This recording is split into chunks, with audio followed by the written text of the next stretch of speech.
कहानी एक छोटे गांव की है जहां राहुल अपने माता पिता के साथ रहता है। उसका परिवार आर्थिक तंगी से गुजर रहा था और राहुल ने अपनी मां की बीमारी के लिए एक उपाय खोजने का निर्णय लिया। उसकी खोज उसे माया और उसके जादूगर तोते चमक की ओर ले जाती है। यह कहानी राहुल की सहायक यात्रा, माया और चमक के साथ उसकी दोस्ती और उस रहस्यमय शक्ति की है जो अंत उसे अपने अंदर खोजने को मिलती है। गांव के किनारे एक पुराना घर था जहां हर कोई जाने से डरता था।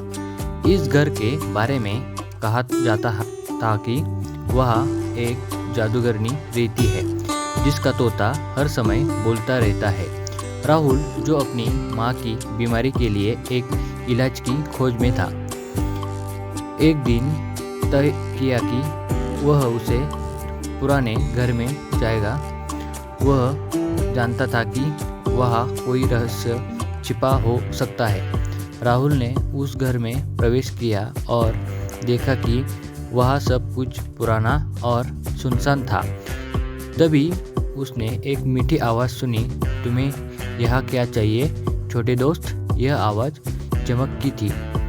राहुल ने चमक से कहा, मेरा नाम राहुल है।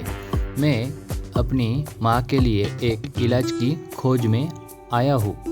क्या आप मेरी मदद कर सकते हैं? चमक ने उसकी बातों को सुना और माया से मिलने का सुझाव दिया। माया ने राहुल को देखा और उसकी आंखों में सच्चाई और साहस की चमक देखी। उसने कहा, राहुल, तुम्हारी ईमानदारी और साहस ने मुझे प्रभावित किया है, लेकिन तुम्हें मेरी सहायता पाने के लिए एक कठिन रास्ते से गुजरना होगा। माया ने राहुल को बताया कि गांव के पास एक जादुई फूल है जिसका नाम अमृत पुष्प है, जो हर बीमारी को ठीक कर सकता है।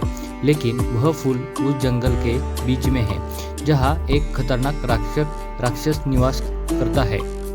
राहुल ने अपनी पूरी हिम्मत जुटाई और माया के साथ जंगल की ओर बढ़ा।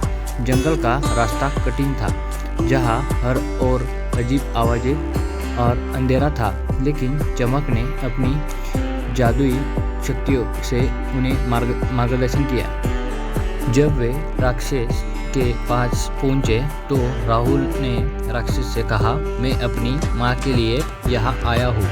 मुझे अमृत पुष्प की आवश्यकता है। क्या आप मेरी मदद कर सकते हैं? राक्षस ने गुस्से में कहा, तुम्हारी माँ की बीमारी तुम्हारी परेशानी है। यहाँ से जाओ वरना तुम्हें डर का सामना करना पड़ेगा। राहुल ने कहा, मैंने अपनी माँ के लिए सब कुछ किया है और मैं तुम्हारे डर से नहीं डरता। अगर तुम मेरी मदद नहीं कर सकते तो मैं अपनी कोशिश खुद करूँगा। राहुल ने अपनी पूरी हिम्मत जुटाई और राक्षस से सामना किया। तभी माया और चमक ने मिलकर एक जादू किया जिससे राक्षस की शक्ति कमज़ोर हो गई। राहुल ने उसे उस समय अमृत पुष्प को खोज लिया और राक्षस को कहा, सच्ची शक्ति दूसरों की मदद में है, न कि दूसरों से डरने में। राक्षस ने राहुल की ईमानदारी को समझा और कहा, तुम्हारे दिल की सच्चाई ने मुझे सिखाया कि असली शक्ति क्या होती है। इसे ले जाओ और अपनी माँ की मदद करो। राहुल ने अमृत पुष्प को अपनी माँ को दिया और उसकी बीमारी ठीक हो गई। माया और चमक ने उसे धन्यवाद कहा और कहा, आज तुमने हमें यह सिखाया कि सच्ची जादू तुम्हारे दिल में होती है। राहुल ने मुस्कुराते हुए कहा, मैंने यह सब आपके कारण सीखा। माया दीदी, माया ने कहा, सच्ची जादू तो तुम्हारे अंदर ही है।